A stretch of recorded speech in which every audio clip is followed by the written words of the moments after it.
The laws of marriage. Islam, like other heavenly religions, has arranged the relationship between man and woman. So marriage has been legislated, and in order to protect the individual rights and to keep the family and society healthy, rules have been set for it. In this episode, we will talk about the rights, the responsibilities and duties, and how a marriage can be conducted in Islam. We will begin with marriage. If a man and woman want to marry and they both are Muslim, sane, and have reached puberty, what should they do? Firstly, it is compulsory on the woman that was not married before to take permission from her father or paternal grandfather. So without the permission of the father or the paternal grandfather, if they are alive, the contract is not valid. A question: does this happen even if she is not dependent on her family and runs her own affairs?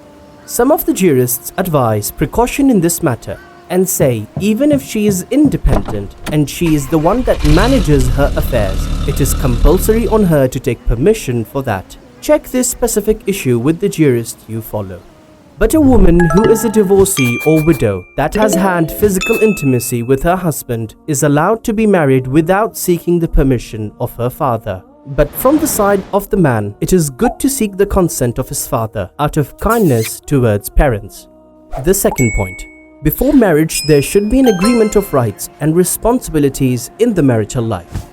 Islam has provided rules for marital relations, clarifying the obligations for a couple. Many Muslims accept these rules the way they are, but both have freedom to rearrange some of the rights and duties and add some new points. Let's review together some of the most important points. Number 1. The husband is obliged to give the meher to the wife as per her request. The husband is obliged to provide his wife with food, clothing, and housing in conformity with her social status and dignity. There should be a natural physical intimacy between them at least once every 4 months. For more details on this issue, refer to the books of Islamic law. Now, some of the wife's duties: that she allows the husband to have physical intimacy, and she does not leave the house without his permission. As we mentioned, the couple have the right to agree on conditions that suit them in their marriage contract. So it is possible, for example, for a woman to add a point and to take the right of divorce for herself, or to be paid for the housework. Similarly, a man can stipulate that she will be responsible for raising the children or fulfilling the household chores like cooking, etc. What's important that these conditions should not oppose the law and they should be discussed before conducting the marriage. If they don't discuss any changes, then the default Islamic law will be enacted. Now a question: what is meher? It's one of the fixed rights of a woman. It is something valuable like money or property that the husband gives to the wife for the marriage. It is recommended to follow the tradition of the Prophet in meher, which is 500 dirhams of silver. Without specifying the meher, the permanent marriage is still valid, but the meher right stays for the wife. For more information, refer to your Islamic laws book. How to conduct a marriage? It's very simple and does not need a witness or a third person. What is compulsory in a marriage contract is the proposal. That is, the woman offers the marriage and then the man accepts. This proposal and acceptance should be recited in Arabic if possible.